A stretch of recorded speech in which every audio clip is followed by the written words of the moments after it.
Hi guys, আমার চ্যানেলে আপনাদের স্বাগত। আমি আপনাদের স্কটল্যান্ড ট্রিপে নিয়ে যাচ্ছি। কলকাতা থেকে কাতার এয়ারওয়েজে এডিনবরার ফ্লাইট নিয়েছিলাম। 7:30টাতে পৌঁছে একটু ফ্রেশ হয়ে 1 ঘন্টা মতো রেস্ট নিয়ে বেরিয়ে পড়লাম ঘুরতে। Day 1 Tantallon castle.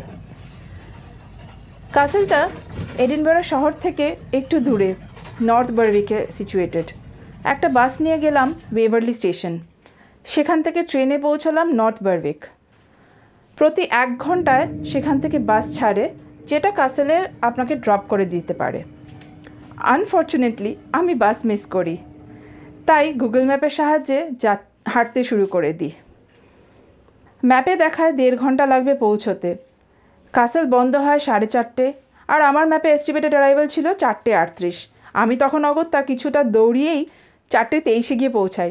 ক্যাসেলটা সত্যিই অসাধারণ। 3 দিকে ক্লিফস রয়েছে, আর সামনে রয়েছে বাস রক। এটা উইলিয়াম ডগলাস বানিয়েছিলেন মিড 14th সেঞ্চুরিতে। এতটা হাঁটার পরে উপরে যাওয়ার আর ক্ষমতা ছিল না, তাই ঘাসে বসে জায়গাটা মন ভরে দেখলাম। ওপরে গেলে কিন্তু খুব সুন্দর একটা ভিউ পাওয়া যায়।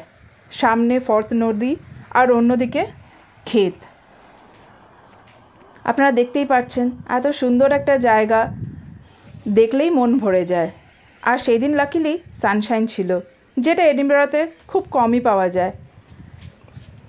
যারা বলিউড প্রেমী তাদের জন্য বলি, এখানে কিন্তু কুছ কুছ হোতা হ্যায় টাইটেল ট্র্যাক শ্যুটিং হয়েছিল, এবং আরও কিছু হিন্দি গান পরে এখানে শ্যুট হয়। জায়গাটা ভীষণই সুন্দর। যদিও আমি 1/2 ঘন্টার বেশি সেখানে টাইম স্পেন্ড করতে পারিনি, তবুও ঢুকতে পেরেছি, এটাই আমার আনন্দ। 2 জন ট্যুরিস্টের সঙ্গে আলাপ হলো, যারা সিডনি থেকে এসেছিলেন। আমার 1.5 ঘন্টা হাঁটার স্টোরি শুনে দুঃখ পেয়ে আমায় নর্থ বারউইক স্টেশনে ড্রপ করে দিলেন। এই হলো আমার ডে 1-এর গল্প। আপনারা যদি এডিনবরা যান, এই ক্যাসেলটা দেখতে একদমই মিস করবেন না। থ্যাংক ইউ এই ভিডিওটা দেখার জন্য। ভালো লাগলে লাইক আর শেয়ার করবেন, আর আমার চ্যানেলটা সাবস্ক্রাইব করে দেবেন। Thank you.